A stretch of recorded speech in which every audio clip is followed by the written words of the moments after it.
ዘመናት በጭቆና ማቅ በግፍ ሰንሰለት ታስሬ መብቴን ታስከብር ጨቋኙን ልሽር ተነስቻለሁ ዛሬ። ጤና ይስጥልኝ ውድ ቻናላችን ቤተሰቦች፣ በክፍል 19 የሱፍ አበባ ትረካችን ሰመረ ወደ ወልዲያ መንገድ ጀምሯል። በጉዞውም በጣም በርካታ ሰዎችን ሲያወጣ ሲያወርድ ሳያስበው ወልዲያ ደርሶ ወልዲያ መግቢያው ላይ ሁለት ሰዎች እየተቁነጠነቱ ሲጠብቁ አይቷል። አንደኛው ዱላ፣ አንደኛው መጥረቢያ ይዘዋል። ስጋት አድሮበታል። ምን ይፈጠር ይሆን? ተከታዩ ክፍል አብረን እንከታተል። የሱፍ አበባ በሀብታሙ አለባቸው።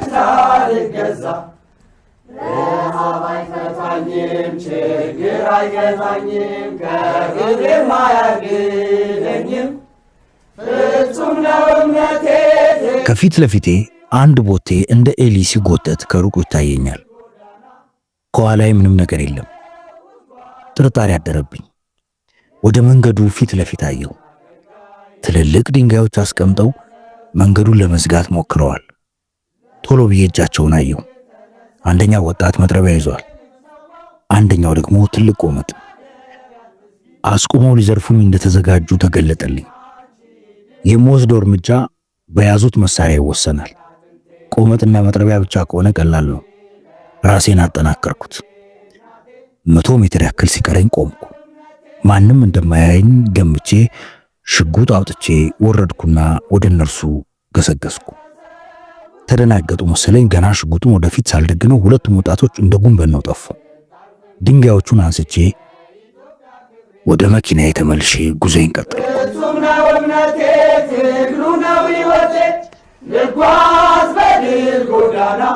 ወልዲያ ከተማ ስገባ የእጅ ሰዓቴ 11 ሰዓት ያመለክታል። ጥሩ በሚባል ፍጥነት ነው የነዳሁት። ትልልቅ ተራሮች ስር የተሸጎጠችው ወልዲያ ከተማ ስትዋከብ አገኘኋት። የጭነት መኪናዎችና የነዳጅ ቦቴዎች ረጅም ሰልፍ መንገዶቿን አጨናንቆታል። አልፎ አልፎ ደግሞ ሽራ የለበሱ ወታደራዊ ተሽከርካሪዎች ይታዩኛል። የትግራይና የኤርትራ መዳረሻ መሆኗን የፈጠረው ትርምስ ይመስለኛል። ከመኪና መንገዱ መሃል እዚህም እዚያም የሚነሳው አቧራ ማዕበል ደግሞ አይጣል ነው። ነዋሪዎቿን መዳረሻ ያሳጣቸዋል። የፖለቲካ አለመረጋጋቱና ግራ መጋባቱ እንደ ሁሉም የአገሪቱ ክፍሎች ወልዲያንም አላማራትም። የሚዝናና የሚስቅ ሰው አልታያለኝ። መጪው ነገር ትሻልን ሰድጄ ትብስና መጣው እንዳይሆን እንጂ በሰው ሁሉ ግንባር ላይ የማነበው መልእክት መሰለኝ። የተነገረኝን መስመር ይዤ መሃል ከተማ ስደርስ ወደ ግራ ታጠፍኩ። ወልዲያ ሆቴል። ያስመረረኝ የህፃናት ከበባ እዚህም ብዙም አልገጠመኝም። መኪናዋን ወደ ግቢ አስገብቼ አልጋ ይዤ ሰውነቴን ታጠብኩ። ገና ጋደም ከማለቴ እየቀረበ የሚመጣ የእግር ኮቴ ድምፅ ተሰማኝ። ወዲያው ኮት የለበሰ ቀጭን ጎልማሳ ከበሩ አቅጣጫ ብቅ አለ። ለአመል ያክል በሩን አንኳኩቶ ገባ። ገና ሳየው አይነ ውሃው የኛ ሰው መሆኑ ሽካለኝ። አላምራው 1326 ነህ? አንተ ደግሞ ይግዛው 4x4 ነህ? ቱታይን ለብሼ ተያይዘን ወጣን። ወደ ግራ ታጥፈን በባህር ዛፍ አጥር የተከበቡ ቤቶችን አቋረጥን። ወገብ የሚበጥስ ድንጋያማ ዳገት፣ የይግዛው ቤተሰቦች መኖሪያ ቤት። ሰፊ ግቢ ነው። የሞተር ወፍጮ፣ የመኪና ዕቃዎችና ጎማዎች ወዳድቀው ይታዩኛል። በሩ ላልፈን ስንገባ ከእናቱና ከቱ ጋር አስተዋውቆኝ ሲያበቃ ምግብ እንዲመጣልኝ አዘዘ። ከዋናው ቤት ጀርባ ወደ ራሱ መኖሪያ ክፍል ወሰደኝ። ለብቻው የቆመና 2 ክፍሎች ያሉት ቤት ነው። ለመነጋገር በጣም አመቺ ሆኖ አገኘሁት። በጣም አሳዛኝ ውድቀት ነው የደረሰብን ብሎ ጀመረልኝ ይግዛው። ሪፖርቱን በኢንተር ዞን ኮሚቴው በኩል በጽሁፍ አዘጋጅተነዋል። ከምግብ በኋላ ሰጣለሁ። ወታደሮች ስላልሆን ሪፖርቱ በቂ ላይሆን ይችላል። ተልእኮ ግን ሙሉ ለሙሉ ከሽፏል። 4 ጋንታ ኃይል ነው ለጥቃቱ ቀጥታ ከአሲምባ የመጣው። ወደ 56 ጓዶች ተሳትፎ ነበር። ሲመለሱ ሰላሳዎቹ የት እንደደረሱ አይታወቅም። እስካሁን ያወቅነው 10 ጓዶች በገበሬዎች ተይዘው መንግስት እንዳሰራቸው ነው። 3 ደግሞ ከገበሬዎች ጋር ሲታኮሱ ተሰውተዋል። በመሃል ገበሬዎች ማርከው በየቤታቸው ያስቀመጧቸው ጓዶች መኖራቸውንም አሁን ከደቂቃዎች በፊት መረጃ መጥቶልናል። አንድ ቀላል ቁስለኛ እዛ እነ ይግዛው ቤት ተደብቋል። ወኔ ፍርክስክስ አለ። ከምግብ በኋላ የጽሑፍ ሪፖርቱን ተቀብዬ ማንበብ ጀመርኩ። ቀጥዬ ቁስለኛውን አግኝቼ ቃለ ምልልስ ማድረግ ነበረብኝ።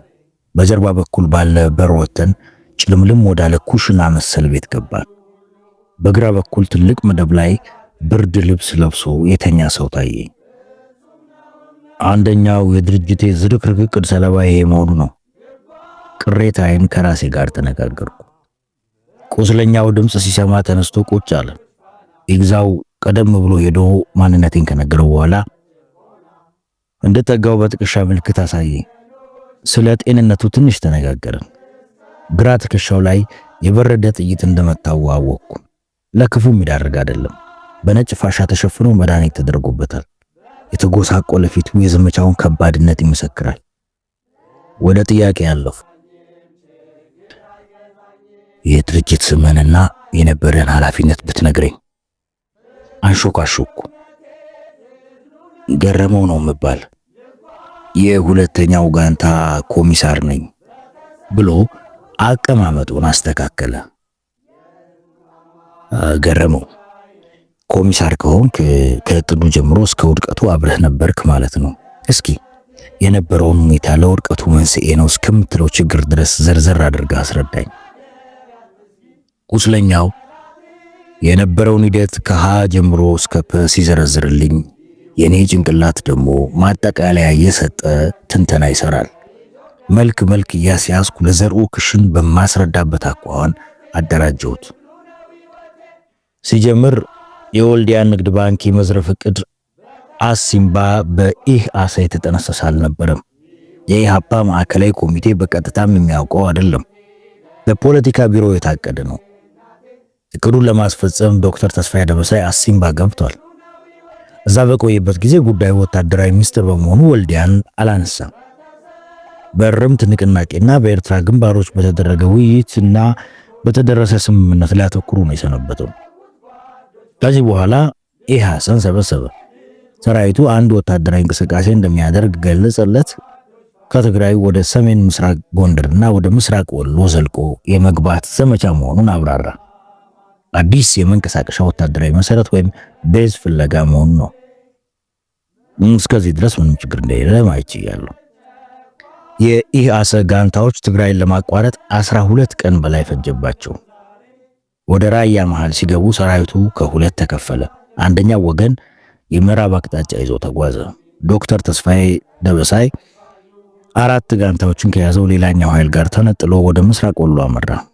2 ሳምንት ያክል ተጉዘው ወልዲያ ከተማ ሲጠጉ ሰራዊቱ ተሰበሰበ። አዛዦቹ አንድ የጥቃት ዕቅድ መኖሩን ገለጹ። የወልዲያንን ንግድ ባንክ መዝረፍ። አንደኛው ጋንታ ባንክ ቤቱን ይወራል። ሁለተኛው ጋንታ ፖሊስ ወደ ባንክ ቤቱ እንዳይሄድ የማገጃ ተኩስ ይከፍታል። ሶስተኛውና አራተኛው ጋንታዎች ከዘረፋው በኋላ የሚያመልጡት 2 ጋንታዎቹን ሽፋት ይሰጣሉ። በመጨረሻ ሁሉም አንድ ቦታ ተገናኝተው ወደ መጡበት ይመለሳሉ። ይህን ስሰማ ጭራሽ ጨጓራ የተቃጠለ። ኢህአሳ የሰፈር ልጆች የሚጫወቱትን ሌባና ፖሊስ የተጫወተ መሰለኝ። ችግሬ በእንደዚህ አይነት ወታደራዊ ዘመቻ ጊዜ ውድቀት ስለማያጋጥም አይደለም፣ ሊያጋጥም ይችላል። የዚህን ተልእኮ ውድቀት የተለየ የሚያደርገው ግን ተራ የአካባቢ ሚሊሻ ኃይል እንኳን የማይሰራው ስህተት ሆኖ ስላገኘሁት ነው። ቻል አድርጌው ቀጥ ሰራዊቱ ወደ ከተማ እንደተጠጋ መብራት ድንገት ድርግም ብሎ ጠፋ። ወልዲያና አካባቢዋን ድቅድቅ ጨለማ ዋጥ አደረጋት። ሁሉም ጋንታዎች በያላችሁበት ቦታ ቆሙ ተባሉ። በሰዓታት ድምጻቸውን አጥፍተው ተለዋጭ ትእዛዝ ተጠባበቁ። ብዙም ሳይቆይ የጋንታ አዛዦች ትእዛዝ ደረሰ። ዘመቻው ተሰርዟል። የመልስ ጉዞ ወደ አሲምባ። በዚህ ሞራሉ የተነካው ታጋይና አዛዦቹ ምትርክ ውስጥ ገቡ። በመልስ ጉዞ ላይ መደማመጥ ጠፍቶ ጭቅጭቅ ነገሰ። አዛዦቹ በመጣንበት እንመለስ ሲሉ ሰራዊቱ በሌላ መንገድ ይላል። ተንቀሳቀስ ሲሉ ተረፍት ብሎ በገዛ ውሳኔው ቁጭ ይላል። ማንጋሊጥ ብስጭት አልኩ። ማንን እንደምወርድበት ግን አላውቅም። ወደሚቀጥለው ነጥብ ተንደረደርኩ። ጉዞ እንደምንም ሲቀጥል ጸጉረ ልውጥ መሆናቸውን ያየ ገበሬ ማነህ ይላቸዋል። የሆነ ምክንያት እየሰጡ ሲያልፍ ቆዩ። አንድ ቦታ ሲደርሱ ግን መንገድ ተዘግቶ ተኩስ ተከፈተባቸው። የተወሰኑ ጓዶች ሙትና ቁስለኛ ሆኑ። ያንን እንደምንም ተከላክለው አለፉ። ትንሽ እንደሄዱ ደግሞ ፖሊስ ገበሬዎችን አስተባብሮ ከጀርባቸው ደረሰ። እየተከላከሉ ማምለጥ ብቸኛው ዘዴ ሆነ። በጣም ከባድ ሆነባቸው። ቀስ በቀስ ቁጥራቸው እየተመናመነ ሄደ። በመከራ ወደሚቀጥለው ግባቸው ሲጠጉ አሁንም በጎን በኩል ሌላ ተኩስ ተከፈተባቸው። እዚህ ላይ ዋናው አደጋ መጣባቸው። መበታተን፣ መማረክ፣ መቁሰል፣ መሰዋት፣ መሰወር የብዙዎች ዕጣ ፈንታ ሆነ። ጥቂቶች ብቻ ወደ ትግራይ ተሻገሩ። እነርሱም የኢዲዩ የራስ መንገሻ ስዩም ተዋጊዎች መሆናቸውን እየተናገሩ ነበር ህዝቡ የሚያሳልፋቸው። በሞትኩት ያሰ የቀዩ ጦር ጥንስስ በውጊያ ታክቲክ ስህተት ምክንያት ይህንን ለማለት ተገደደ። ነደድኩ። አሁን የተፈጸመው ጅላጅል ስህተት ከሞላ ጎደል መንስኤው ግልጽ ነው። ዘሩ ከፊት ለፊቴ የቆመ ያክል ቃላቴን ሳልኳቸው። አንደኛ፣ የዶክተር ተስፋዬ ደበሳይ በዘመቻው ላይ መገኘት ስህተት ብቻ ሳይሆን ወታደራዊ ድንቁርናም ጭምር ነው። የባንክ ዘረፋው ውሳኔ ፖለቲካዊ ሲሆን ዘመቻው ግን ወታደራዊ ነው፣ ወይም የትጥቅ ትግሉ የኮማንደሮች ስራ ነው። እቅዱን ከመጀመሪያ እስከ መጨረሻው መንደፍና ማስፈጸም የነበረባቸው እነርሱ ናቸው። ለምሳሌ አጥቂዎቹ ተመርጠው ልዩ ስልጠና መውሰድ ይገባቸው ነበር። በጣም ረጅም ጊዜ ተወስዶ በአሸዋ ገበታ ላይ በቂ ልምምድ መደረግ ነበረበት። ተስፋዬ ይህንን ተግባር ለእነርሱ መተው ሲገባው ለምን ያለ ችሎታውና ስምሪቱ ዘመቻ ውስጥ ገብቶ ፈተፈተ? ይህ ዘመቻውን በትክክለኛ ወታደራዊ ሳይንስ መርሆች ከመምራት ይልቅ በጀብደኝነት እንዲካሄድ አደረገው። ፖለቲከኛውና ወታደሩ ያለ አግባብ ተቀላቀሉ። ወደ ሁለተኛው ስህተት ተሻገርኩ። ሁለተኛ፣ ኢአሰ የአንድ ወር ጉዞ የኳተነው በማያውቀው መሬትና ህዝብ መካከል ነው። ይህም ማለት ያቋረጠው ካድሬዎች ቀድሞ ያልተሰማሩበትና ያላዘጋጁት ነጭ መሬት ነው። በቻይናው የማኦ ሽምቅ ውጊያ ልምድ ላይ ይህ ራስን በራስ የማጥፋት ውሳኔ ነው።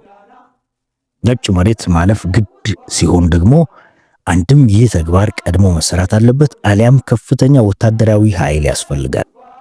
ኢአሰ ረመጥ ውስጥ ገብቶ የተጠበሰውም ሁለቱም ቅድመ ተግባራት ሳይፈጸሙ ነው። ይህ በወንጀልም ያስጠይቃል። ሶስተኛ፣ እንዲህ አይነት ዘመቻ የሚደረገው ህልውናን የሚፈታተን አደጋ ሲፈጠር ብቻ ነው። የቻይናው ረዥሙ ጉዞ ለዚህ ጥሩ ምሳሌ ነው። ይህ የኛው ዘመቻ የተደረገው ግን ባንክ ለመዝረፍ ነው። የህልውና ጉዳይ አይደለም። እዚህ ነጥብ ላይ ስደርስ ጊዜው መምሸቱ ትዝ አለኝ። ብሪታንያ በጥፍሮቿ ቆማ ስልኬን ስትጠብቅ ታየኝ። ዘርኡንም አግኝቼ ተለዋጭ ተልእኮ ካለ መጠየቅ ነበረብኝ። ደንገጥ ብዬ ወደ ይግዛው ዞር አልኩ። ወደ አዲስ አበባ ስልክ ይኖራል እንዴ? አረ እንኳን በዚህ ሰዓት ቀንም ቢሆን የማዞሪያ ስልክ ከቀናት ቀጠሮ ውጭ አይታሰብም። ወሽመጤ በጥስ አለ። የአምባገነኖች ብዝበዛ እስከሚጠፋ ትግሬን ልቀጥል። በአራተኛው ቀን ማታ በመከራ ስልክ አገኘው። ደስታውን አልቻልኩትም። ዘርኡን ሁሌ በሚያመሽበት በዮሴፍ አዳነ ቤት አገኘሁት። ወልዲያ መምጣቴና ሪፖርት መቀበሌ ሐቁን የበለጠ እንዳውቀው አድርጎኛል። ይህ በተራው ስሜቴን 3-4 ይጎርቶታል። በፖለቲካ ቢሮ ላይ የቋጠርኩት ቅሬታ አሁን ሻኛና ደንደስ አውጥቷል። እንከፍ የከተማ አርበኛ ሁላ አልኩት በሆዴ። ያ ቀጭን ድምፁ ጆሮዬ ሲገባ ዘርኡ ያ ረዥም ቁመናው አጥሮ ቀይ የፊቱ ቀለም ወይቦ የጎፈረው ጸጉሩ ተንጨፍሮ ታየኝ። በተመሰጠረ ኮድ ተነጋገርን። ወደ መቀሌ ሄጄ የኢያፓን መጽሐፍት ቤት አስተዳዳሪ እንዳገኘው አዘዘኝ። አጭር መልእክት ነው። የቴሌኮን ዝርዝር የማገኘው መቀሌ ሄጄ ነው ማለት ነው። ትዕዛዙን መቀበሌን አረጋግጬለት ስልኩን ዘጋው። እጄ የነዘረኝ ወደ ቢታንያ ደወልኩ። ቤቲ ተጠራጥራለች መሰለኝ። ገና በአንድ ጥሪ ስልኩን ብድግ አደረገችው። አዲስ አበባን ከለቀኩበት ደቂቃ ጀምሮ ስልኩን ቤቷ እንደምታስገባው ነግራኛለች። አቤት ብላኝ ጣፋጩ ድምጿ ጆሮዬ ሲደርስ ተቃራኒ አቅጣጫ ይዘው ሲገፋፉ የሰነበቱት ነፍስና ስጋዬ ተፈላልገው ተሳሳቡ፣ ተጨባበጡ፣ ተጣበቁ፣ ተዋሃዱ። ቤትዬ የኔው ስሜቴ በጣም ከመናሩ የተነሳ የልቤን የምገልጽበት ቃል አጠረኝ። ሰመረ በእኔ ላይ እንደዚህ አይጨከን፣ 4 ቀን ሙሉ አይጨከንብኝ። ስሜታዊ ሆና ድምጿ እርግብግብ ብሎ ማልቀስ ጀመረች። ላባብላት ስል ደግሞ በጮታ አቋረጠች። እናቴ በደንብ ተረጀኝ። ወልዲያ የቀጥታ ስልክ መስመር የለም። አሁንም ያገኘሁሽ በማዞሪያ በኩል ነው። ለዚያውም 4 ቀን ሙሉ ወረፋ ጠብቄ። ችግሩ ደግሞ በማዞሪያ ደወልኩ ማለት እንደ ልባችን መነጋገር አንችልም ማለት ነው። ሰላም ልልሽ ብቻ ነው ደወልኩት። ላስረዳትና ላሳምናት ሞከርኩ። እሺ መቼ ነው የምትመጣልኝ? ቢታንያ ማለት የፈለግኩት ገባት መሰለኝ። ንጭንጭ ብላ ጠየቀችኝ። ከነገ ወዲያ አልኳት አፌ እንዳመጣልኝ። መረጋጋቷን ብቻ ስለፈለግኩ። መቼ ማለት ነው ከነገ ወዲያ? ልክ አቅሎ የተረበሸ ሕፃን ልጅ ይመስላል ድምጿ። እስከሚገባኝ ድረስ ቢታንያ እንደ የተጨነቀችው በተራ የፍቅር ግፊት ብቻ አይደለም። ለጥቂት ቀናት መለያየት ተአምር ስለሆነባትም አይመስለኝም። እኔም ሆንኩ እሷ በሆነ ጊዜ አይደለም አገር ውስጥ በውጭ ጉዞም ልናደርግልን እንችላለን። ያስጨነቃት የድርጅት ተልእኮ ይዤ የተሰማራው መሆኔ ነው። የሆነ አንዱ የደርግ ፖሊስ ተኩሶ ሲገድለኝ ህልም እንደሚታያት ደጋግማ ነግራኛለች። እኔ ደግሞ ቢታንያ ከብርክታዊት ጋር ስትገናኝ እኔን እያነሱ ሲያወሩ ሲያወግዙኝ ሲማማሉብኝ ያላለምኩት ቀን አላስታውሰውም። ያው ልነግራት ስለማልችል በውስጥ ይዤዋለሁ።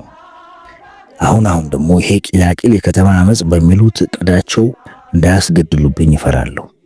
ሆዲዬ ሐሙስ መሆኑ ነው።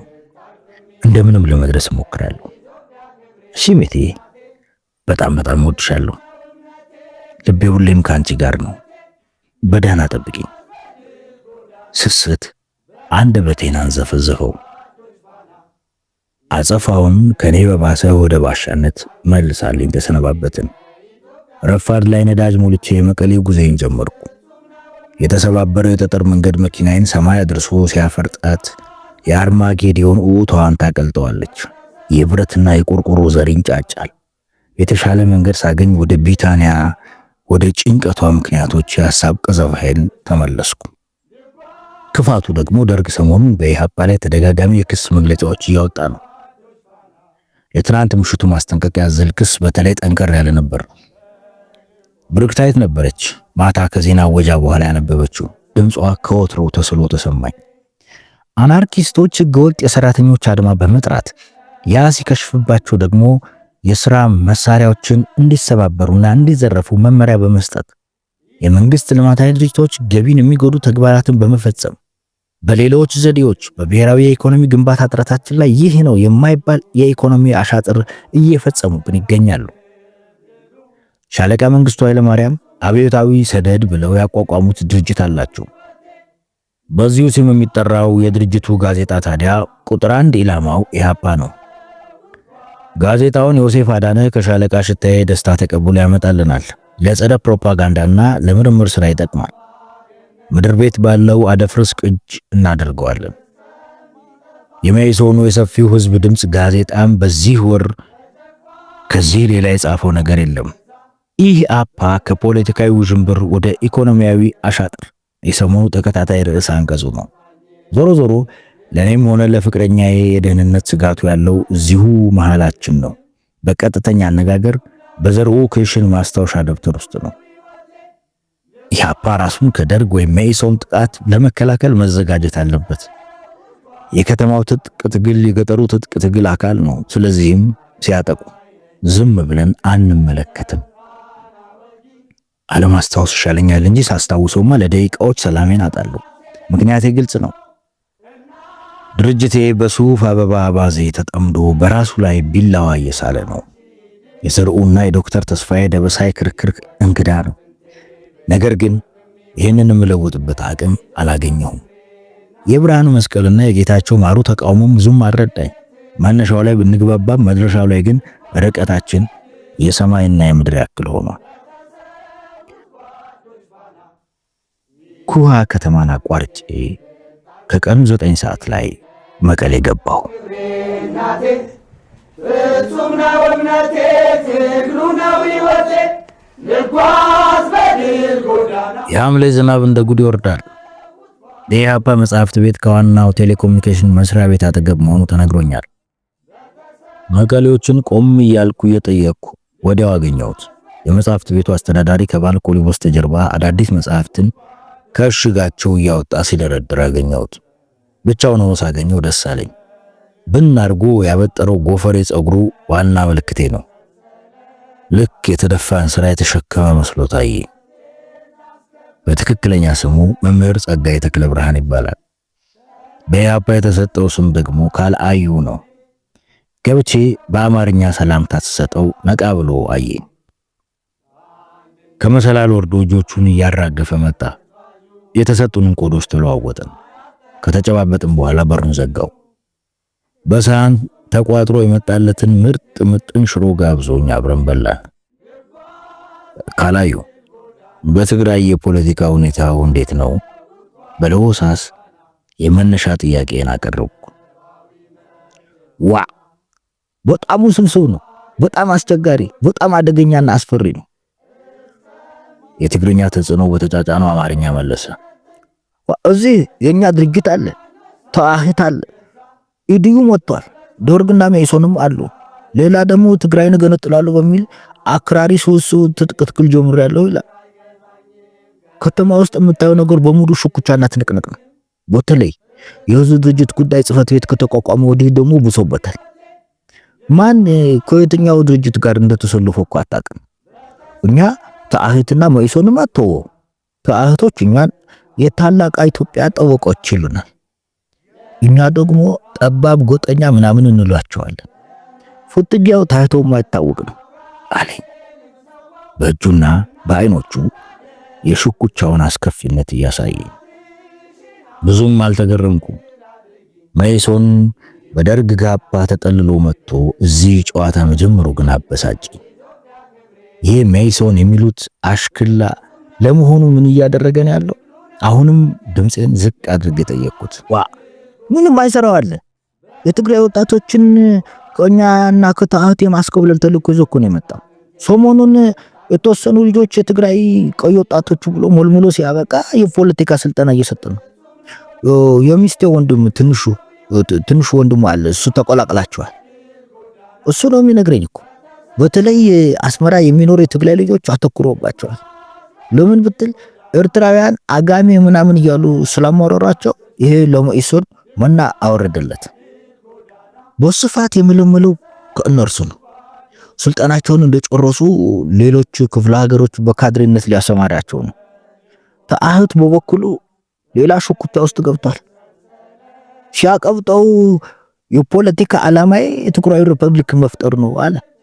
በጉባኤ ያልጸደቀ ማን እንዳመጣው የማይታወቅ ነገር ነው። በዚህ ምክንያት እየተቦጣቦጥ ነው። ኢትዮጵያ ሀገሬ ልክ እንደ ሰው አሳዘነችኝ።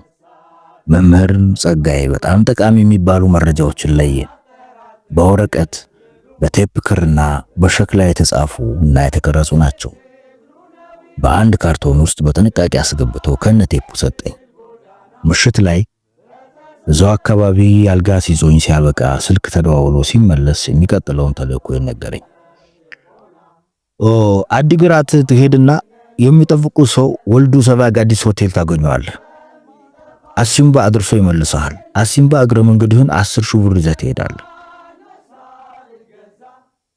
እዛም ጓድ ጾጋዬ ገብረ መድህንን ታገኘዋለህ። ትሰጠውና የሚሉ ነገር ካለ ትሰማውና ትመለሳለህ። እኔ ብሩን እዚህ ለመሰብሰብ 3 ቀን ያስፈልገኛል። ምግብ ምናምን ችግር የለም። መደወል ከፈለክ መጽሐፍት ቤት የቀጥታ ስልክ አለ። በርግጋ ሽቅብ ልትበር የነበረችው ነፍስዬ መለስ አለች። ስለ አሲምባ ጉዞዬና ስለ ስልኩ ሲነግረኝ አሲምባ ይሄ ተራ ጉዞ አይደለም። የኢትዮጵያን ወጣት ትውልድ የተስፋ ምድር አይቶ የመምጣት ቅዱስ ተልእኮ ነው። ብሩ እስከሚሰበሰብ የቆየውበት ጊዜ እንደፈራሁት አልነበረም። በነበረኝ 3 ቀናት ለደቂቃም ስራ አልፈታው። መምህር ጸጋይ የሰጠኝን ውድ መረጃዎች በጥንቃቄ ስመረምር አሳለፍኩ። በአማርኛ ቋንቋ ከተዘጋጁት መካከል አንድም የቀረኝ የለም። የትግርኛዎቹን እሱ እንዲተረጉምልኝ ማድረግ አልፈለኩም። ጊዜ አልነበረውም። አዲስ አበባ ከኢሳያስ ጋር የምንከርምበት ይሆናል። ከቢታንያም ሳልርቅ ነው ያሳለፍኩት። በየምሽቱ እየደወልኩ አብሬያት ያለው ያክል እስኪሰማኝ ተጨዋወተ።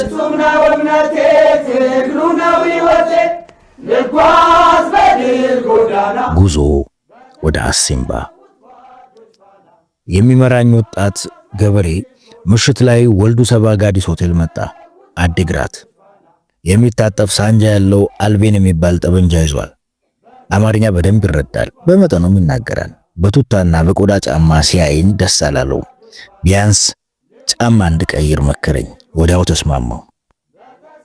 እሱ ያደረገውን የፕላስቲክ ጫማ አይነት በ3 ብር ገዝቶልኝ መጣ። እሱም እዛው ቡና ቤት ውስጥ ፍራሽ ተዘርግቶለት አደረ። ሌሊት 11 ሰዓት ሲል ተነስተን ጉዞ ጀመርን። ከተማዋን ወደ ቀኝ እየተውን ተጓዝን። መሄድ ብቻ ነው። ጆሮዎቼ ኮሽ የምትል ድምፅም ብትሆን በአራቱም አቅጣጫ በንቃት ይከታተላሉ። አዲግራት ያለው የደርግ መድፎኛ ሻለቃ አልፎ አልፎ ወታደሮች ለቁኝት በየአካባቢው ያሰማራል። በንቃት እንዲህ የተከታተልኩ መጓዝ አትርሳ። ተአህቶች ካጋጠሙ ክርክር ምናምን እንዳትገጠም። ታጋይነን ብቻ ብላቸው እለፍ። መምህር ጸጋዬ በቁም ነገር አስጠንቅቆኛል።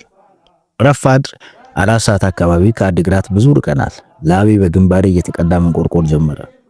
ለመሪ ደካማነት ወይም የከተሜ ቅብጠት ላሳየው አልፈለኩም። የምጓዘው በእልህ ነው። አንድ የገጠር መንደር ስንደርስ አረፍ አለን። በአንድ ገበሬ ቤት ያገኘነውን ነገር ቀማምሰን ቀጠለን። አሁን ከተማዋን ከሩቅ ቀስ በቀስ ከጀርባችን እየተውናት ብዙ ሄደናል። መሪን ስጠይቀው ትክክል ነኝ። ረጅምና እጅግ አድካሚ ድንጋያማ ሜዳ አቋርጠን ጀንበር ጠለቀች። ስጓዝ ብዙም አይሰማኝም። መከራው ረፍት አድርጌ እንደገና ጉዞ ስጀምር ነው ጭኔ ተልጦ ይጠሰጥዘኝ ጀመር። እጅ መስጠት የለም። ጥርሴን ነክሼ በማግስቱም ቀጠልኩ። ረፋድ ላይ ግን ሰውነቴ የኔ አልመስልህ እያለኝ መጣ። እንዴት ነው ዛሬም አንገባ? የሚያበረታታ ነገር ፍለጋ መሪን ጠየቁት። ዛሬማ የግድ ነው። ጆንበር ከመጥለቋ በፊት እንደርሳለን። አሲምባ ማለት እኮ ያጉም የሾፈነው ተራራ ይታያል እዛ ብሎ የበሬ ቀንድ የመሰሉ ከፍተኛ ቦታዎችን በዱላው እየታገዘ አመለከተኝ።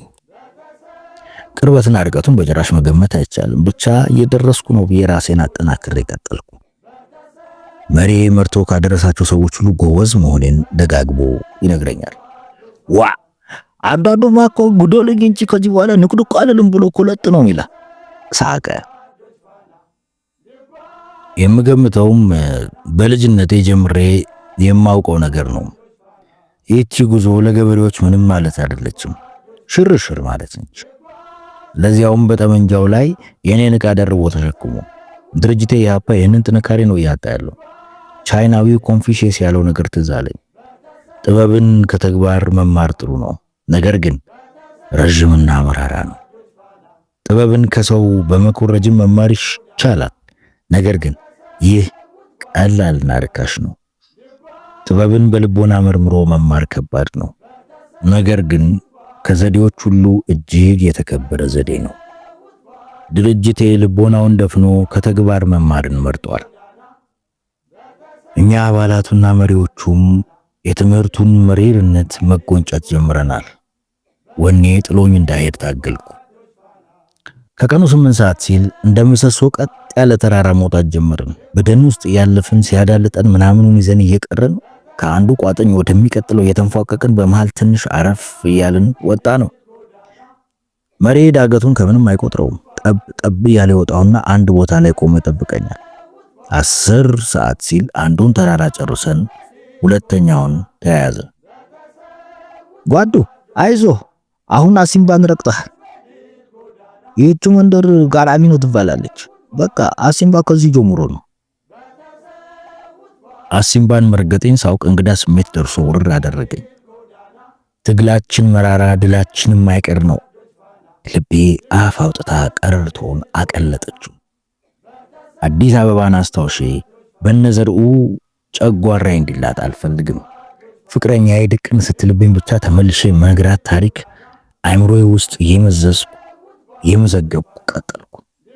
ጋራቢኖ ትንሽ የገጠር መንደር ናት። መሬ ከሚያውቀው አንድ ቤት ገብተን ትንሽ አረፍ አለን። ምግብ ቀማምሰን ንጣቱ ሻሽ የመሰለ የማር ብርዝ ጠጣን። አሁን ጉልበቴ ጨመረ። ወዲያው ተነስተን እንደገና መሄድ ጀመርን። በቃ ይቺ የደረስንባት መንደር አወወ ትባላለች። ጓዶች ያሉት እዚሁ ነው። አንድ ዛፍ ስር እረፍት እንዳደርግ ነግሮኝ ሄደ። የከበበኝን የተራራ ሰንሰለትና ወጣ ገባ ምድር ሳየው ከዓለም የወጣሁ መሰለኝ። መሬት ከእጅ አምልጣ የወደቀች ሸክላ ትመስላለች። ቅዝቃዜው ደግሞ ልክ እንደ አለንጋ ይጋረፋል። ያ ሁሉ ሆኖ ራሴን አሲምባ አፈር ላይ በማግኘቴ ከልብ ደስተኛ ነኝ። አካሌ በድካም ዝሏል። መንፈሴ ግን ከመጠን በላይ ንቁ ነው። ጀንበር ጠልቃ ምሽቱ እየወደቀ ነው። በግምት ከ20 ደቂቃ በኋላ መሬ ከአንድ ድንጋይ ቤት ጀርባ ወጣ። በፉጨት ካነቃኝ በኋላ በእጁ ና የሚል ምልክት አሳየኝ። ቀስ ብዬ ተነስቼ አንከስ እያልኩ ሄድኩ። ና እዛኛ ቤት ግባ፣ ጓዳማህን ታገኛለህ። ጓዳማህ ማለት ጸጋዬ ገብረመድህን ደብተራው መሆኑ ነው። የኢአሰ ዋና ኮሚሳር፣ በእድሜው የነ ብርሃነ መስቀል ትውልድ ነው። አዲስ አበባ ያለ አንዴ ብቻ ተገናኝተናል።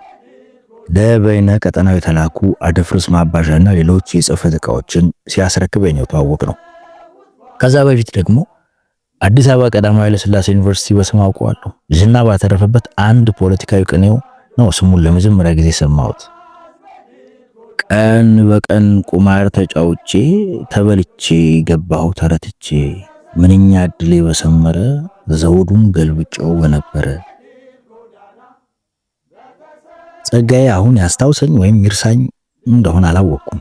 አልፌው ከሚሄደው ከወዲህኛው ቤት የተሟሟቀ ወሬ ይሰማኛል። የኢአስ አባላት እንደሆኑ አልተጠራጠርኩም። ጸጋዬ ደብተራው ከእነርሱ ተለይቶ ለብቻዬ ሊያገኘኝ እንደፈለገ ገባኝ። ትክክል ነው። እኔ የፓርቲው አመራር አባል እንጂ የኢአስ አባል አይደለሁም። እነርሱም ምናልባት በግልባጩ፣ ጸጋዬ ግን የሁለቱም አባል ነው። ሌላም ምክንያት ሊኖር ይችላል። የወልዲያ ኦፕሬሽን ውድቀት ብዙ የሰራዊቱን አባላት እንደወጡ አስቀርቷቸዋል። የተረፉትና ቤዝ ላይ የነበሩትን ሞራላቸው ተጎድቷል። በዚህ የስሜት አውድ ውስጥ ሆነው እንዳያገኙኝ ፈልጎ ይሆናል በቀስታ ሂጄ ገባው። ጓዳ ላምረው እንኳን ደህና መጣ ብሎ ከተቀመጠበት ተነስቶ ሲስመኝ በማስታወስ ችሎታው ተገረምኩ። ድሮም ቀርጫማ የነበረ ሰውነቱና የፊቱ ገጽ የበለጠ ቅርጽምጽም ብሏል። መጎሳቆሉ ረጅም ፊቱን መጥረቢያ ያስመስሎታል። አብረን አፍ ለአፍ ገጥመን ስናወራ መሸን። ያላነሳነው ጉዳይ የለም። ስለ ወልዲያው የኢያሰ ውድቀት ግን አንድም ቃል ላነሳለት አልፈለኩም። አንጀቴ ነፍሯል። ከዘመቻው ከተመለሱ ገና ሳምንት እንዳልሞላቸው ሲነግረኝ ብቻ ተነስቷል። ራት ቀልቦ አንድ ሁለቴ እንደጎረስን ደግሞ አብዲሳ አያና መጣ። የአሲምባው የኢያሰ ዋና ኮማንደር ነው። በትክክል አላስታውሰው እንጂ ከብርሃነ መስቀል ጋር አውሮፕላን ከጠለፉት 7ቱ ተማሪዎች አንደኛው ነው። ፊቱ አዲስ አልሆነብኝም። የጠለፋው ቀን ከጀርባዬ በኦሮምኛ ቅላሴ በተጫነው አማርኛ ማስጠንቀቂያ ይሰጥ የነበረው እርሱ ነበር ማለት ነው።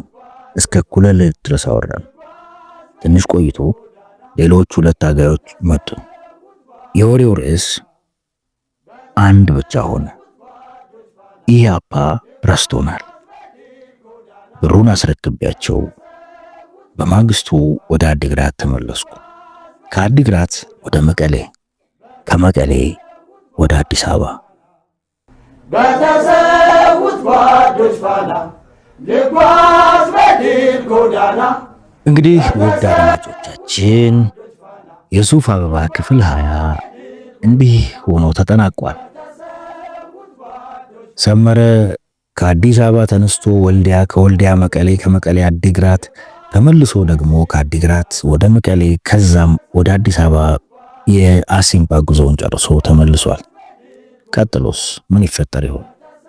በክፍል 21 የምንከታተለው ይሆናል። እስካሁን አብራችሁን ስለቆያችሁ ከልብ አመሰግናለሁ። ላይክ፣ ሼር፣ ሰብስክራይብ ማድረግዎትን አይርሱ።